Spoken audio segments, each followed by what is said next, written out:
거룩은 악을 미워합니다. 이런 주제로 신명기 7장 말씀을 나눕니다.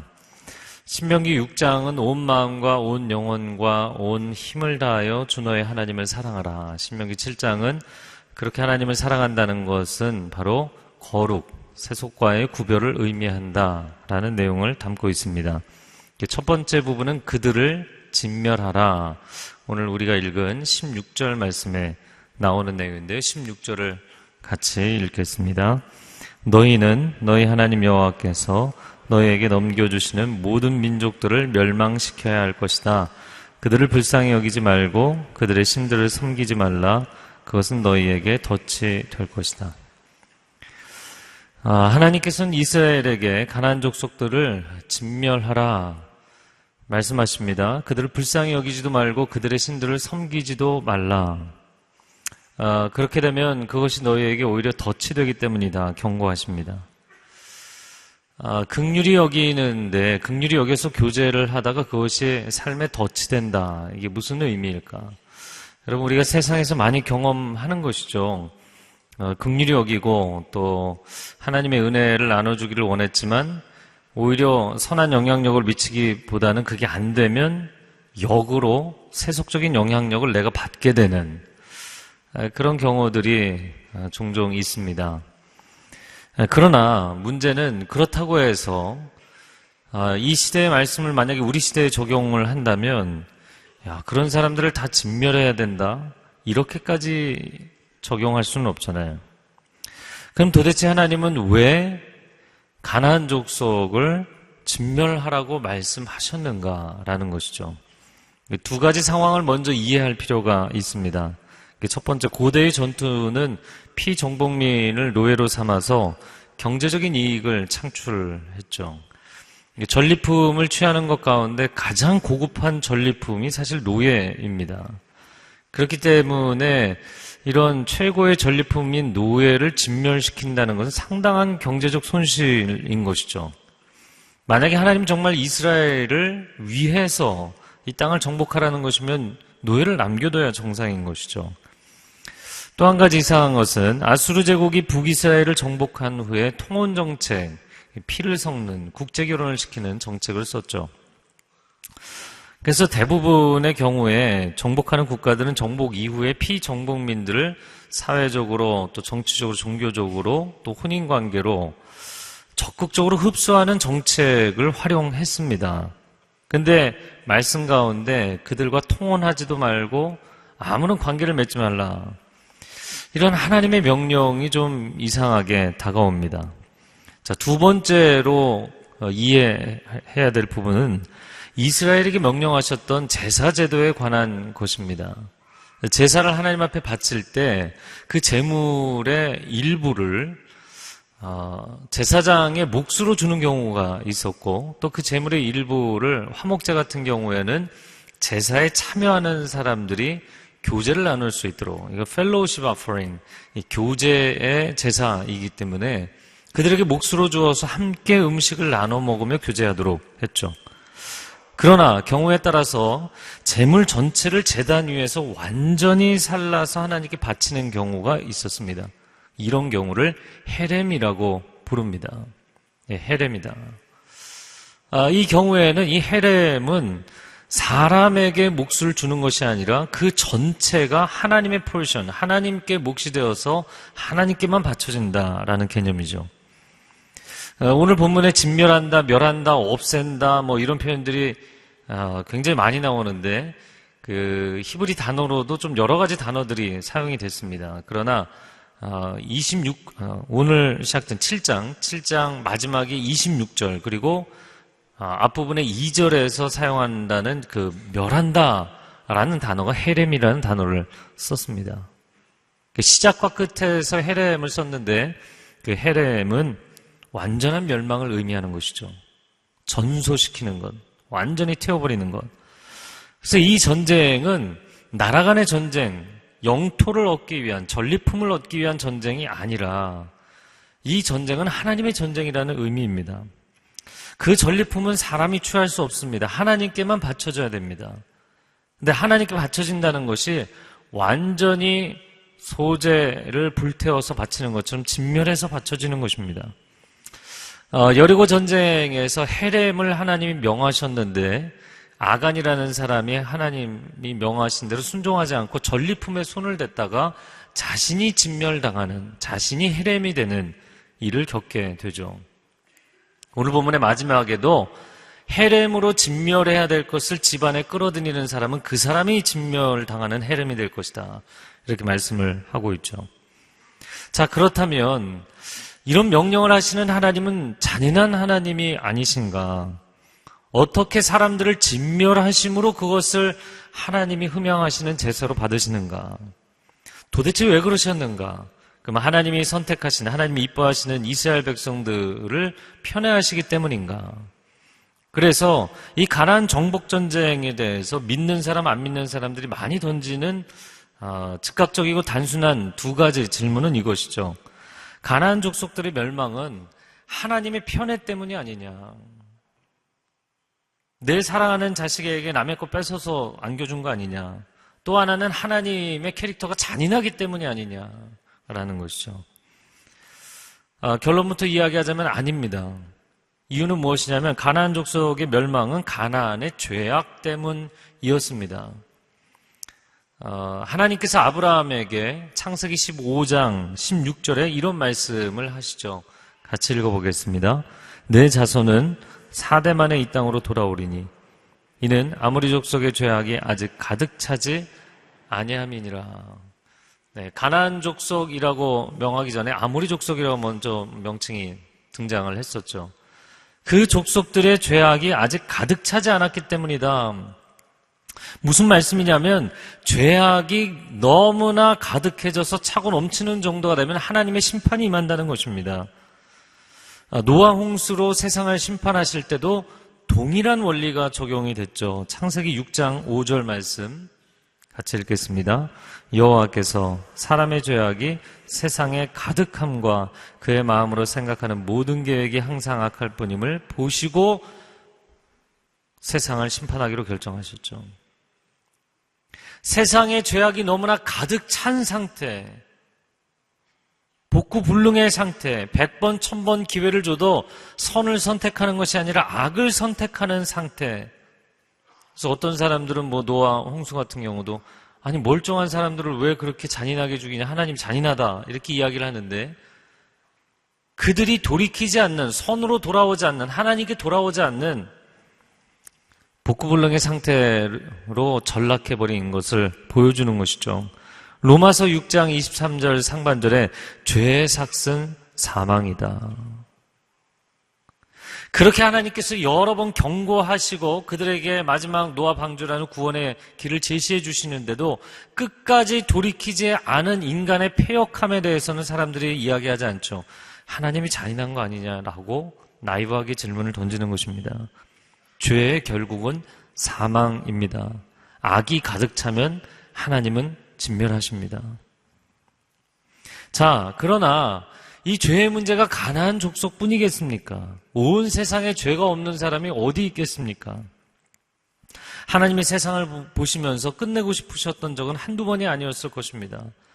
노아 홍수 때도 그렇고 바벨탑 사건 때도 그렇고 소돔과 고모라 사건, 최근의 역사에서는 세계 1차 대전, 2차 대전, 하나님의 마음이 어떠하셨겠는가? 요즘은 유럽을 중심으로 북미에도 그렇고 무신론이 아주 대거특세하고 있는데 하나님 마음이 어떠시겠는가? 그럼에도 불구하고 놀라운 것은 하나님은 왜 세상의 역사를 끝내지 않으시는가? 노아 홍수 때 다 정리하실 수 있었잖아요. 굳이 노아의 가족을 남겨서 왜 다시 시작하시는가? 바벨탑 사건 때 다 무너뜨리시면서 하나님께 사람들을 흩으시면서 그냥 심판하시고 끝낼 수 있는데 왜 다시 시작하시는가?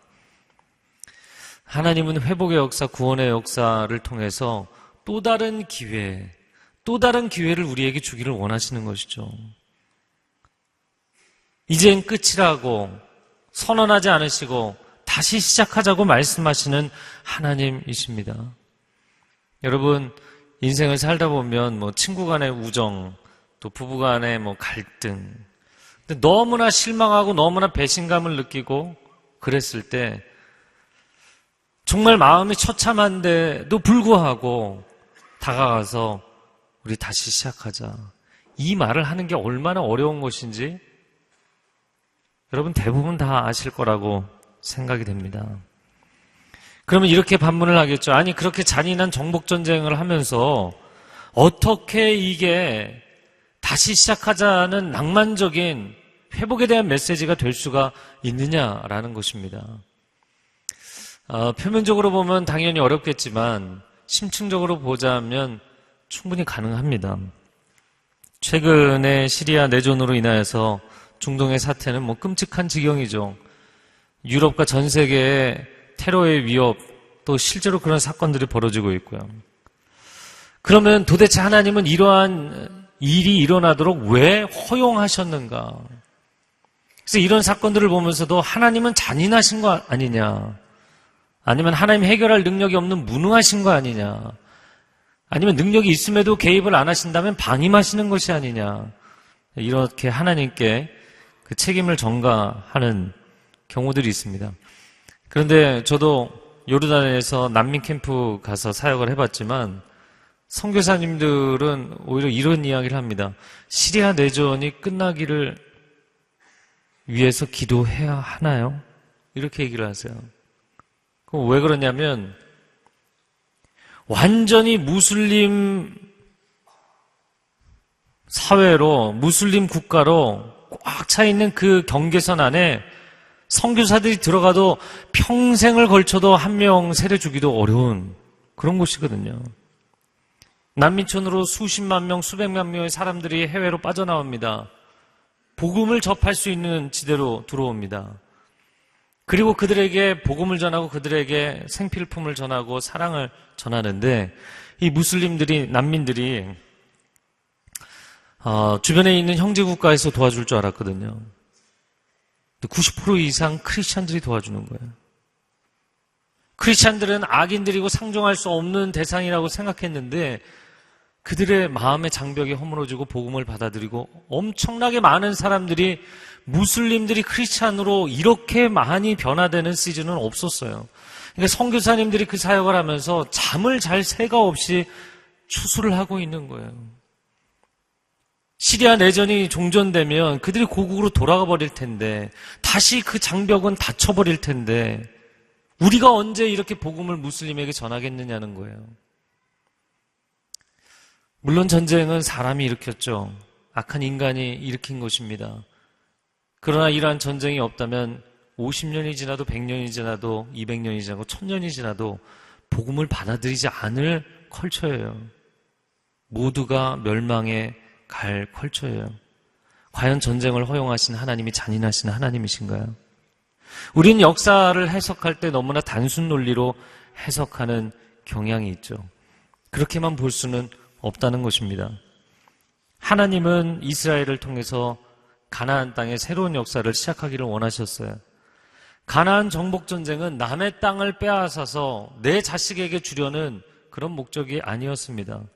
그 땅에 새롭게 이상적인 신국, 하나님의 나라를 건설하여서 열방에게 보여주시고자 하는 것이 있었죠. 한 세 가지로 보자면 첫 번째는 하나님께서 하나님의 백성들을 복주신다. 뭐 너무나 당연한 것인데 우리에게는 당연하지만 세상 사람 모르고 있기 때문이죠.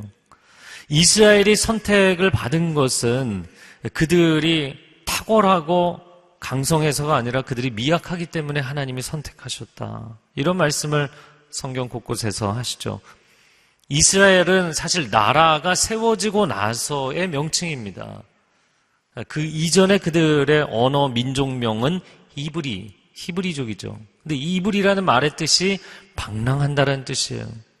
유리방황하는 아주 작은 유목민족을 하나님이 선택하셔서 하나님이 아무리 작고 미약하고 부족할지라도 하나님의 자녀가 되고 하나님의 백성이 되면 하나님이 얼마나 놀랍게 복을 주시는지 얼마나 놀라운 민족이 되는지를 세상에 보여주셔서 인생은 자기의 힘이 아니라 하나님의 은혜로 블레싱을 받는 것이구나. 이거를 세상에 보여주고 싶으셨던 거예요. 세상 사람들은 그것을 망각합니다. 내 힘으로, 내 노력으로 내가 돈 잘 벌어서 사는 것이다 생각합니다. 그러나 우리가 살아갈 수 있는 환경 자체, 햇빛과 단비를 허락하여 주시고 모든 자연자원을 공급해 주시고 사회와 국가의 안녕과 질서를 지켜주시는 분도 하나님이신 줄로 믿습니다. 이 귀한 터전 위에, 모든 여건 위에 우리는 그냥 숟가락 하나 올려놓을 뿐인 것이죠. 그럼에도 불구하고 인간은 모르고 있죠. 마치 세상을 자기 주도적으로 경영하는 것으로 착각합니다. 그러나 이스라엘이 하나님께 복을 받는 패턴을 세상에 보여줌으로써 우리의 존재 자체가, 우리의 삶 자체가 하나님의 은혜이고 하나님의 강복임을 깨닫게 하시려는 것, 이것이 하나님이 이스라엘 국가를 세우시고자 하는 계획이었죠. 두 번째는 하나님의 백성은 하나님의 말씀에 순종한다. 세상 사람들은 세속적인 가치관 또 처세술에 따라 살아갑니다. 그러나 하나님의 백성에게는 지켜야 될 하나님의 말씀이 있어요. 진리가 있고 기준이 있습니다. 신명기 7장 6절 상반절 말씀에 읽어보겠습니다. 이는 너희가 너희 하나님 여호와께 거룩한 백성들이기 때문이다.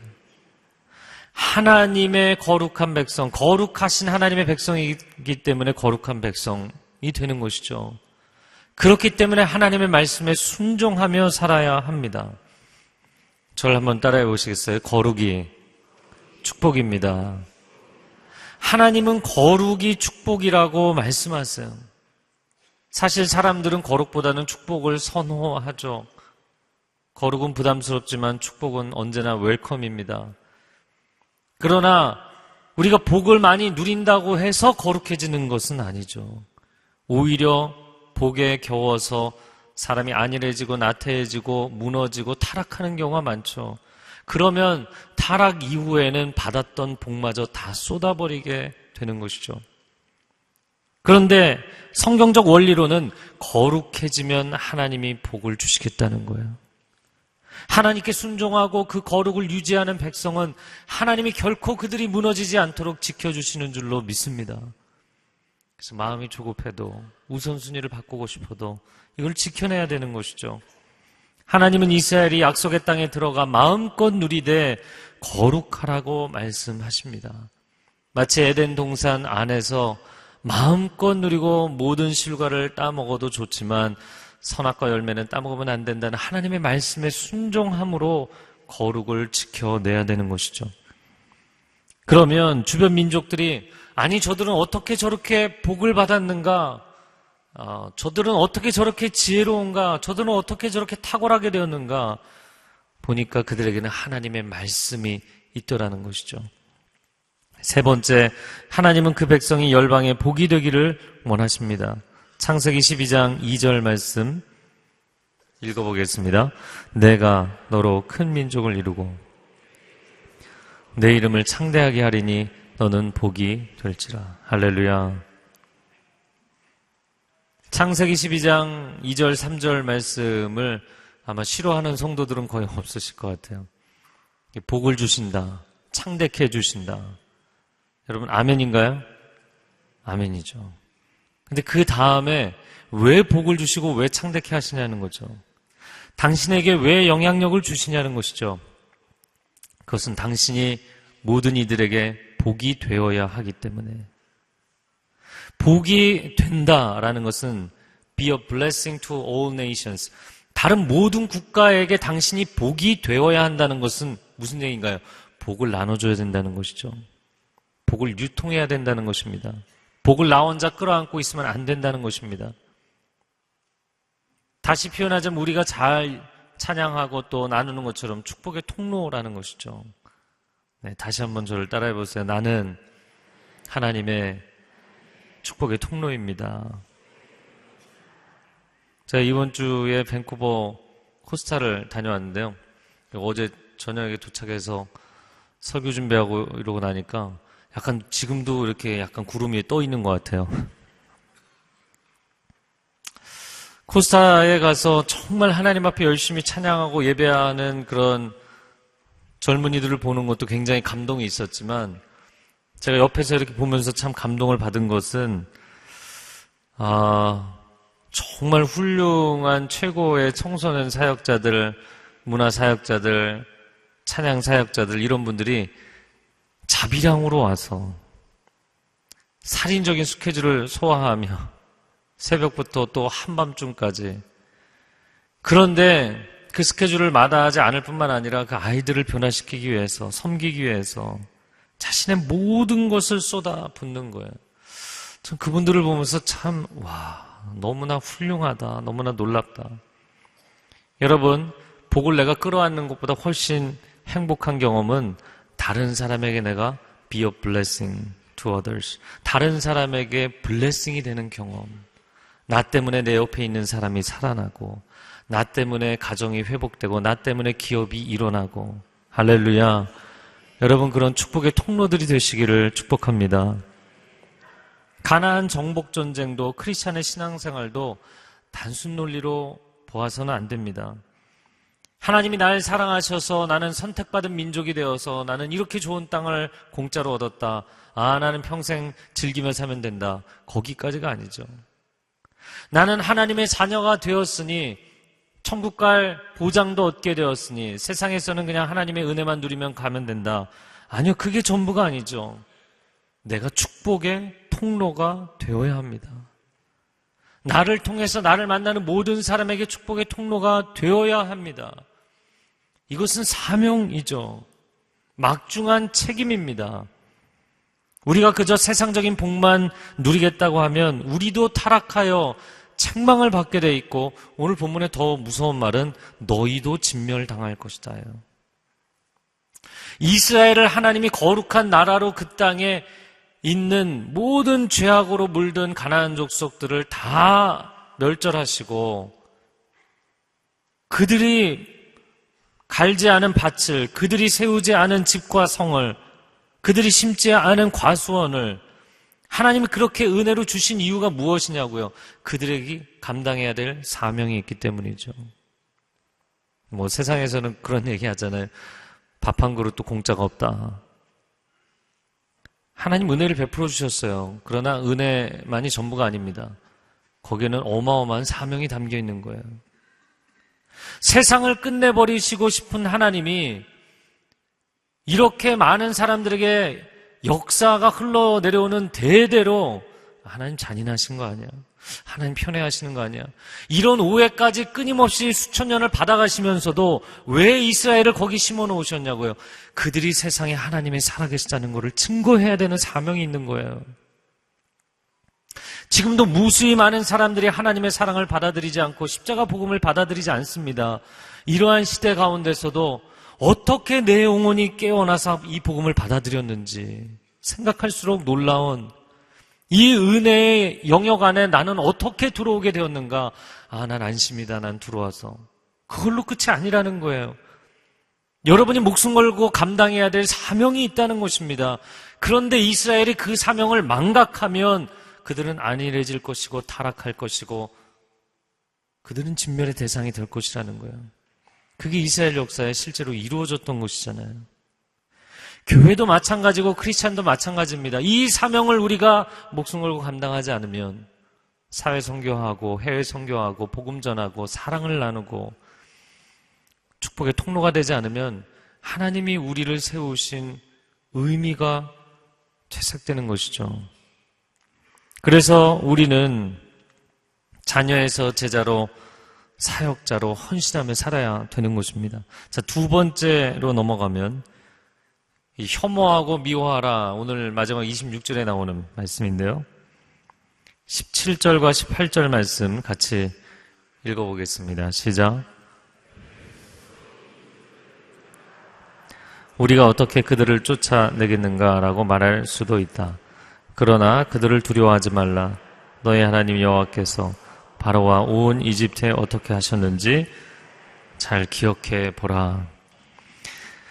하나님은 그들을 진멸하라 말씀하셨지만 이스라엘은 이방 민족들에 대해서 두려움이 있었죠. 그들은 강성하고 그리고 견고한 성읍 안에 있었고 강력한 무기와 군대를 갖추고 있었죠. 그러나 하나님은 그들을 두려워하지 말라고 말씀하십니다. 두려워하지 않았으면 좋겠다가 아니라 두려워하지 말라는 명령입니다.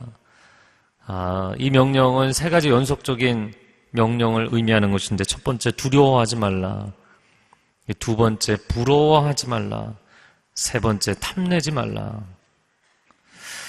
우리가 크리스찬으로서 하나님의 자녀답게 세상 속에서 살려고 하면 세상을 볼 때 너무나 강하고 너무나 높은 거예요. 너무나 규모가 큰 거예요. 우리가 상대하기에는 마치 골리앗 앞에 서 있는 것 같은, 그냥 골리앗 하나가 아니라 골리앗으로 바리케이트를 쳐놓은 것 같은, 어떻게 저런 세상을 내가 상대할 수 있느냐, 계란으로 바위치기를 하는 것 같죠. 그런데 시간이 갈수록 두려움을 넘어서서 그런 세상의 강함과 부요함과 화려함이 부러운 거예요. 그리고는 부럽다 못해 갖고 싶고 담고 싶고 그런 마음이 생기는 것이죠. 그러다 보면 하나님께 순종함으로 하나님 주권적으로 허락하시는 복이 아니라 세속적인 복을 추구해서 얻었음에도 불구하고 이게 하나님이 주신 복이라는 자기만의 궤변과 영적인 자기 합리화에 빠지는 경우가 많습니다. 우리는 어떻게 살아야 되는가? 21절 말씀에 제가 읽어보겠습니다. 그들을 두려워하지 말라. 너희 가운데 계시는 너희 하나님 여호와께서는 크고 놀라운 하나님이시다.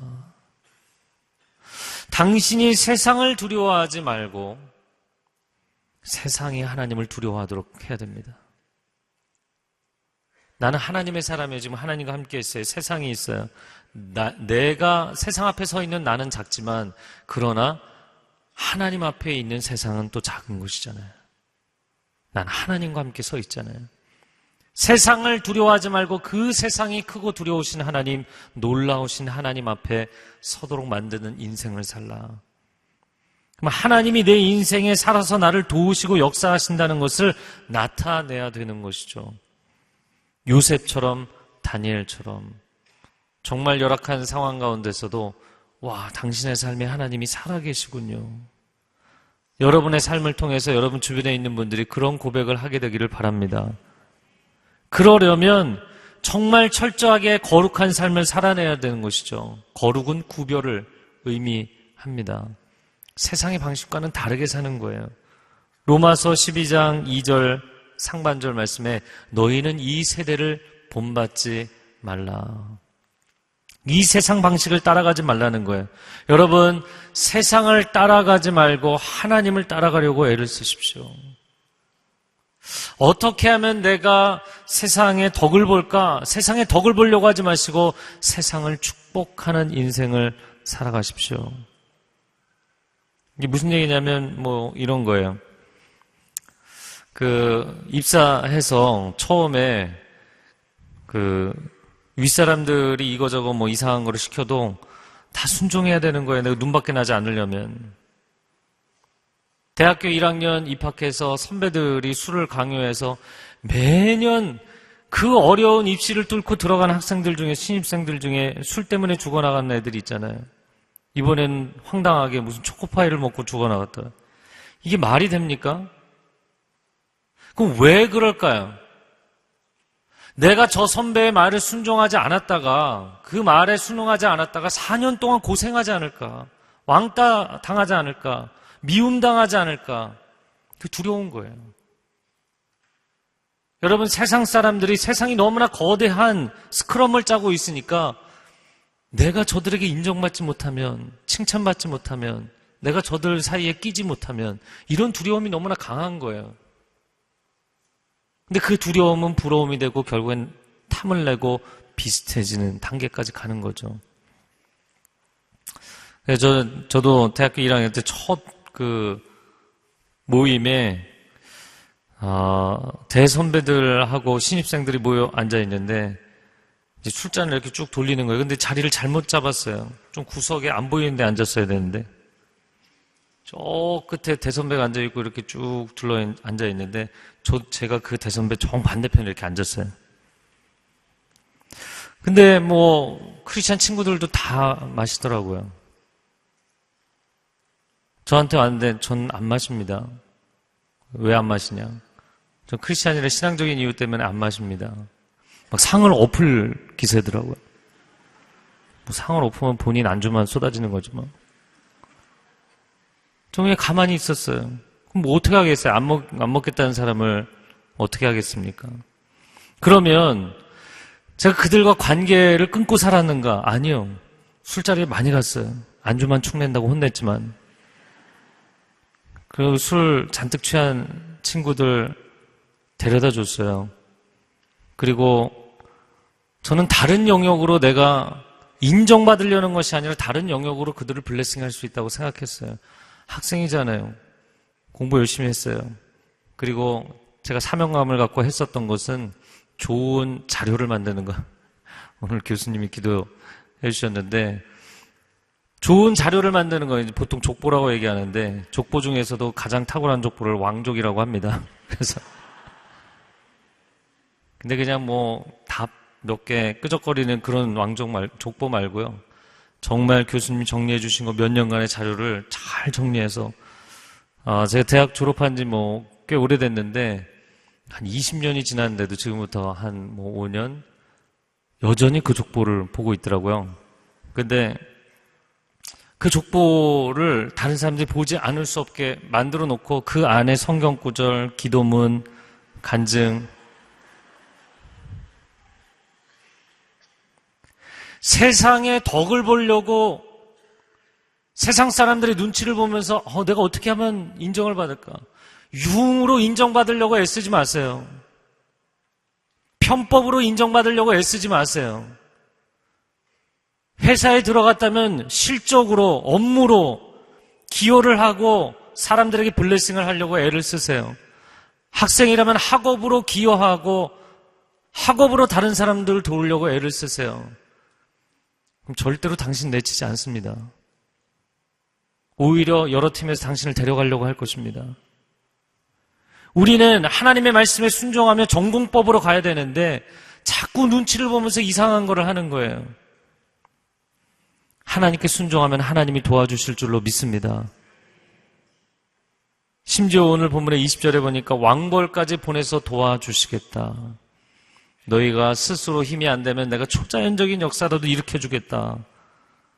1948년 이스라엘이 독립국가를 선포했을 때 주변의 5개 국가가 인정하지 않으면서 1차 중동전쟁을 일으켰어요.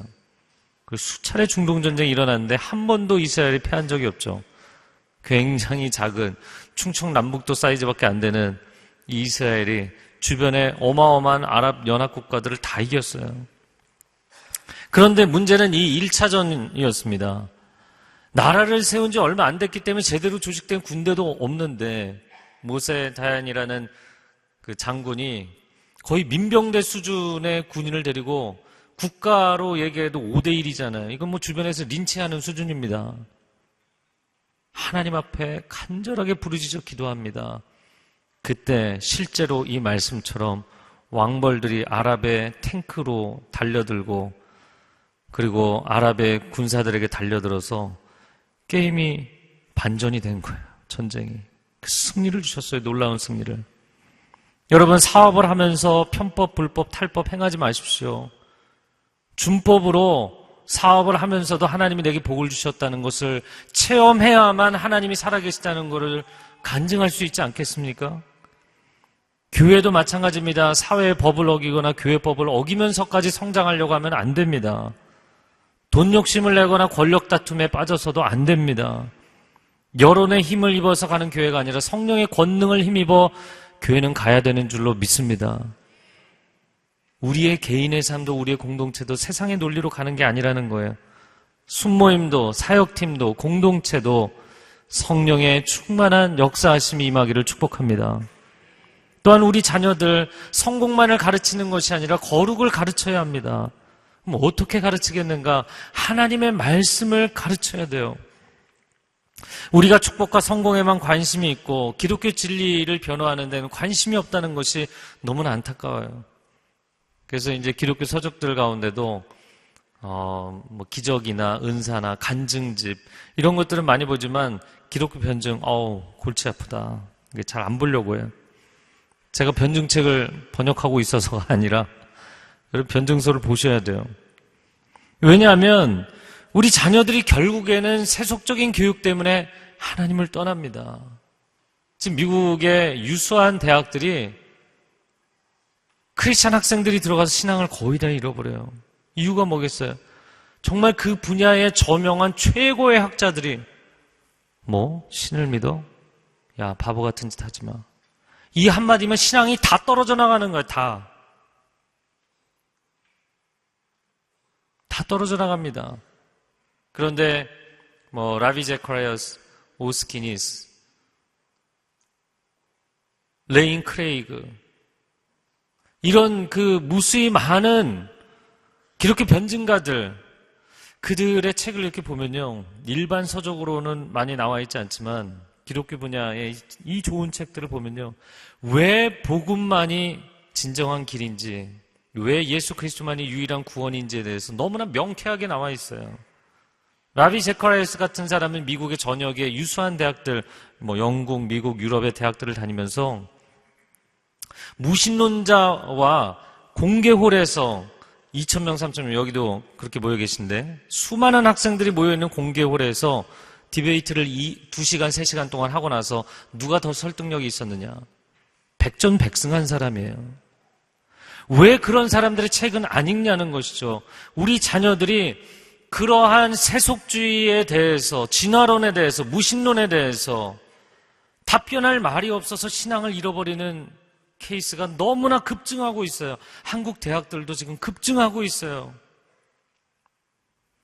성공이 중요한 것이 아니라, 복이 중요한 것이 아니라 거룩이 중요한 것입니다. 25절, 26절 마지막 두 절을 같이 읽어보겠습니다. 시작. 너희는 그들의 신들 형상을 불에 태우며 그것 위에 입힌 은과 금을 탐내지 말며 가져가지도 말라. 그것이 너희에게 덫이 될 것이며 너희 하나님 여호와께 가증스러운 것이기 때문이다. 너희 집에 가증스러운 것을 드리지 말라.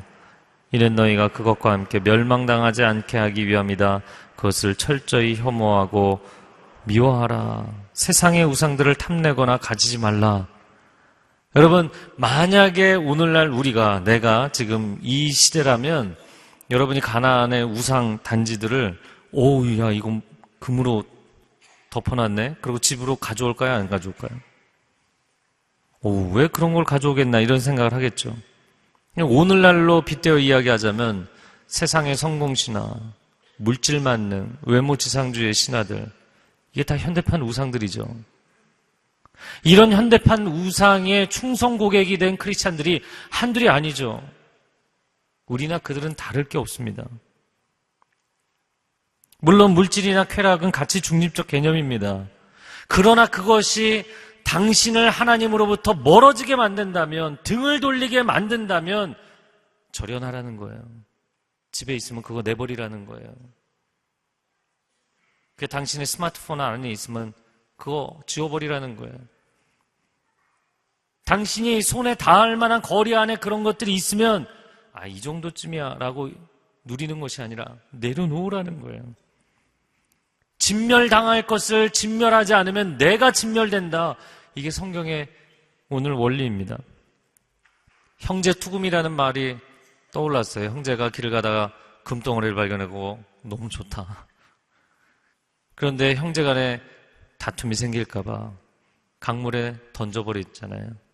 과연 오늘날 우리는 이걸 할 수 있겠는가?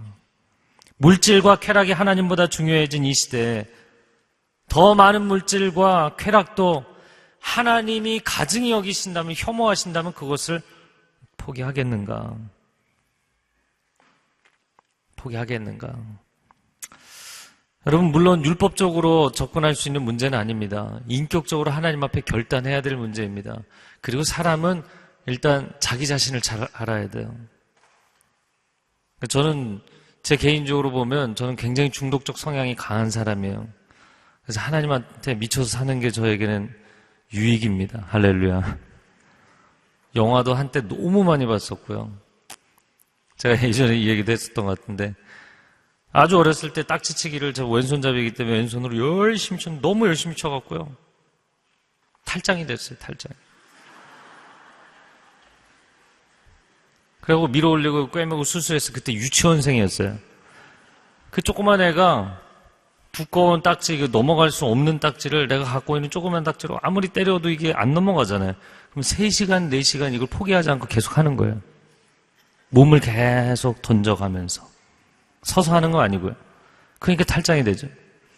그러나 왼쪽이 그렇게 수수하고 힘드니까 어떻게? 오른손이 남아있잖아요. 오른손을 치다 오른쪽도 탈장됐어요. 좀 뭐 하나 하면은 포기하지 않고 끈질기게 하는 경향이 있거든요. 여러분, 우리가 미디어를 완전히 내려놓고 살 수 없어요. 미디어에도 유익이 있어요. 그러나 그 미디어에 당신이 너무 많이 치우쳐서 하나님 기뻐하시지 않는, 또 하나님을 멀리하게 만드는 기능을 한다면 왜 결단을 안 하십니까? 왜 결정을 안 하십니까? 시대가 그렇지. 왜 그 결단을 안 하십니까? 저희 집은 TV를 없앤 지 상당히 오래됐는데 너무나 평온한 것 같아요. 결단은 여러분에게 달려있는 것이지만 TV, 인터넷, SNS, 게임, 스마트 기기 결단해야 될 때가 있습니다. 과연 당신은 하나님의 성민으로서의 사명을 감당하기 위해 무엇을 헤렘으로 바치며 살고 있는가? 다 누릴 수 있어요. 다 즐길 수 있어요. 굳이 내가 이런 것까지 손해를 볼 필요가 있나 하는 경우도 있어요. 그러나 손해를 감수하면서까지 내 인생을 하나님 앞에 거룩한 인생으로 지키기 위해서 헤렘으로 바치고 있는 것이 과연 나에게 있는가? 아니면 그냥 풍요의 시대에 하나님이 나를 풍요롭게 살게 해주시는 거니까 하나님의 자녀로 크리스찬으로 산다는 것은 그 자체가 굉장히 익스트림하게 극단적으로 사는 것입니다. 왜냐하면 크리스찬이란 말 자체가 그리스도를 닮은 삶을 사는 거잖아요. 근데 그리스도를 닮은 삶을 산다는 게 뭔 얘기인가요? 그것은 내가 구원받은, I'm saved, 나는 구원받았다라는 것을 넘어서서 당신이 다른 사람들에게 구원자가 돼야 되는 거예요. 거룩의 삶을 통해서 음란과 폭력과 거짓에 물들어 있는 사람들을 그 수렁에서 건져내는 구원자 역할을 해야 되는 거예요. 이거는 굉장히 인간으로서 그런 역할을 한다는 거, 익스트림한 삶을 사는 거잖아요. 그냥 성도가 아니라 제자로서의 삶을 사는 것이고 그냥 복을 누리는 백성이 아니라 하나님의 군대로 살아야 되는 것입니다. 데살로니가전서 5장 22절 말씀에 같이 읽어볼까요? 악은 어떤 모양이라도, 본체도 아니고 모양이라도 버리라. 히브리서 12장 4절 말씀 읽겠습니다. 너희가 죄와 싸우되 아직 피 흘리기까지는 대항하지. 피 흘리기까지 싸우라는 거예요. 에베소서 5장 3절 말씀 읽어보겠습니다. 음행과 온갖 더러운 것과 탐욕은 너희 중에서 이름조차 그 입에 담지 말라. 여러분 가정에서 다투는 거, 싸우는 거 하나님 기뻐 아니하시는 거 알잖아요. 다툼은 시작조차 하지 말아야겠다. 결단하십시오. 음란물 당신의 미디어에서 다 지워버리십시오. 더러운 돈, 내가 수고하지 않은 돈, 꿈도 꾸지 마십시오. 악한 말, 거짓말, 누추한 말은 입에 담지도 말고 머릿속에 생각하지도 마십시오. 우리는 하나님의 거룩한 백성입니다. 기도하겠습니다. 이 시간 기도할 때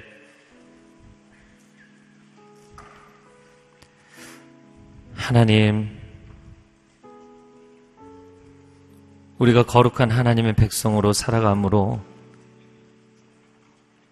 세상에 하나님의 거룩하심을 보이는 존재가 되기를 원하십니다.